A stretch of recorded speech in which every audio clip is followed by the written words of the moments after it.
बुद्धि ऐसा बल है जिसे हर असंभव चीज को भी जीता जा सकता है। लेकिन बुद्धिमान कौन है और कैसे बना जा सकता है बुद्धिमान, इसका सटीक अर्थ गौतम बुद्ध की इस कहानी से मिलता है। बुद्धिमान यह ऐसा शब्द है जिसे तारीफ और तंज दोनों के अंदाज में कहा जा सकता है। यदि कोई काम बिगड़ जाता है तो उसे तंज कसते हुए कहा जाता है कि खुद को बहुत बुद्धिमान समझते हो।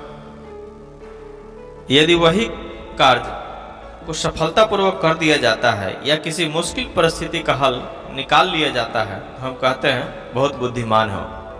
लेकिन प्रश्न यह है कि वास्तव में बुद्धिमान कौन है और कैसे बना जा सकता है बुद्धिमान।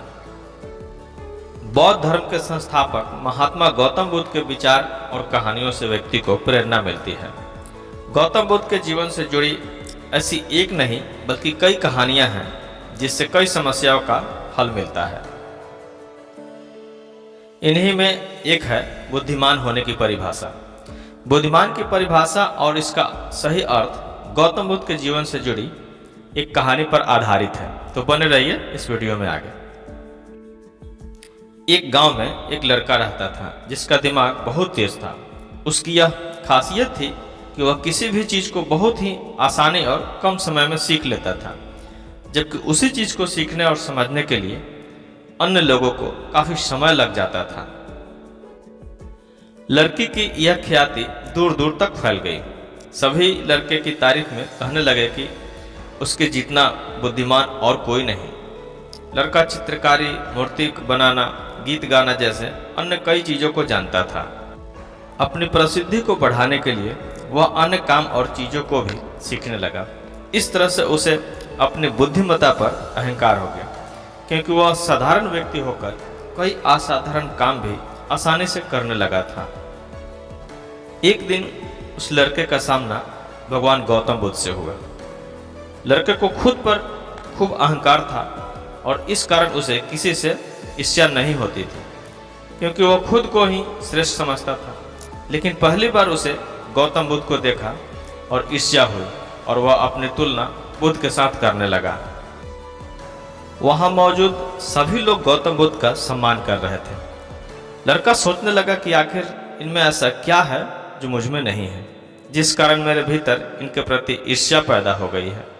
अपने मन में चल रही जिज्ञासा को शांत करने के लिए वह बुद्ध के पास जाता है। बुद्ध के पास जाकर वह कहता है कि मैं इस गांव का सबसे बुद्धिमान व्यक्ति हूं और आप अपने आसपास जो भी देख रहे हैं मैं वह सब करना जानता हूं। मैं किसी भी कार्य को बहुत कम समय में सीख लेता हूं, इसलिए सभी लोग मेरा सम्मान करते हैं। लेकिन फिर भी आपको देख मेरे भीतर ईर्ष्या पैदा हो गई है, इसलिए मैं जानना चाहता हूं कि आपकी उपलब्धि क्या है। सभी आपको इतना आदर सम्मान क्यों दे रहे हैं। लड़के के सवाल का जवाब देते हुए बुद्ध कहते हैं, मेरी कोई उपलब्धि नहीं है, लेकिन तुम कह सकते हो कि मेरी यह एक उपलब्धि है। बुद्ध लड़के से पूछते हैं, क्या तुम्हें निंदा अच्छी लगती है। लड़का कहता है कि भला किसे निंदा अच्छी लग सकती है। बुद्ध कहते हैं कि जो तुम्हें अच्छा और बुरा लगता है मैं उनसे भी ऊपर हूँ। मुझे न निंदा सताती है और न अपनी प्रशंसा से प्रसन्न होता हूँ। यही अंतर है मुझ में और तुझ में। बुद्ध कहते हैं, तुमने सैकड़ों काम सीखे लेकिन सबसे जरूरी काम को सीखना भूल गए। लड़का पूछता है, कौन सा काम। बुद्ध कहते हैं कि क्या तुम्हें मन को नियंत्रण करना आता है। यह बात सुनकर लड़का समझ जाता है कि उससे बुद्ध से ईर्ष्या पैदा हुई है।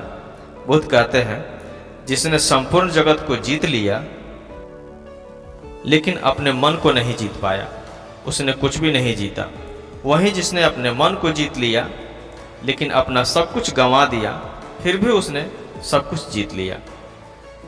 बुद्ध की यह बात सुनकर लड़के का अहंकार टूट गया। उसने बुद्ध से कहा कि क्या आप मुझे अपने मन को जीतना सिखा सकते हैं।